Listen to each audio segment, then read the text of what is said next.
It doesn't surprise me that Sully was nominated for an Oscar. Granted, it was nominated for sound editing. I think it could have gone up for Best Picture. But either way, I thoroughly enjoyed this film, and it's been really well received, and I can completely see why.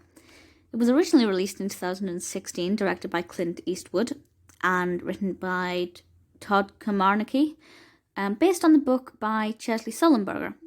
And obviously this is about Sully, also known as Sullenberger, and Tom Hanks plays Sully. And this tells the story of Sully, who was an American pirate who, according to IMDb, became a hero after landing his damaged plane on the Hudson River in order to save the flight's passengers and crew. So Chesley Sullenberger is known for saving this plane full of passengers in a potentially critical situation. And it's all about his story about how that situation came to be. And it is so emotional.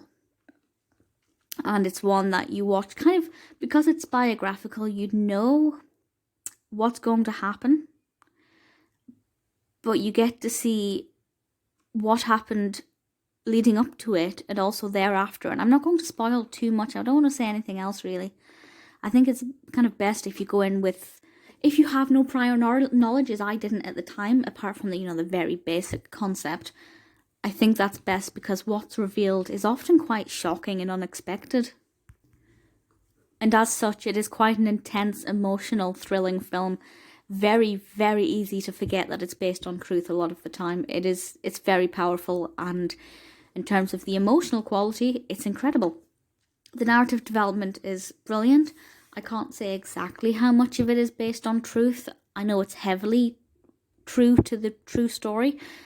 But if you know of anything that was maybe created for artistic license or anything, then do let me know. That would be really interesting.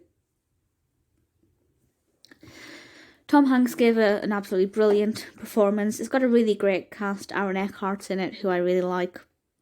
The acting all around is great, and I think it was very, very well cast. The atmosphere is brilliant. The design of the plane is fabulous. I'm not sure how much of a genuine cockpit they used and how much of it was constructed for the purpose of the film, but certainly the design and layout and the way it's shot and the camera angles they've chosen to use are incredible. From start to finish, it's so compelling and so captivating. And apparently it had a budget of 60 million and had a cumulative worldwide gross of 240 million, and it deserves all of that profit. It has done so well. And I can completely see why. It is, like most films of this nature, unusually, it's quite short. It's about an hour and a half, which I like because I have a short attention span. And I think it tells the story beautifully within that time frame. But usually for something this dramatic, it would be closer to 2 hours. So I actually really appreciate that they made it a little bit shorter. And at no point did my attention wander. I really love it. If you haven't seen Sully and you've been thinking about seeing it, absolutely try and make it the next film you see. If you had no intentions of seeing it, please try and make a point of seeing it because it's great. I promise you will like it. You won't be disappointed. I'd love to know your thoughts on this. And it's a film I probably will revisit at some point again in the future.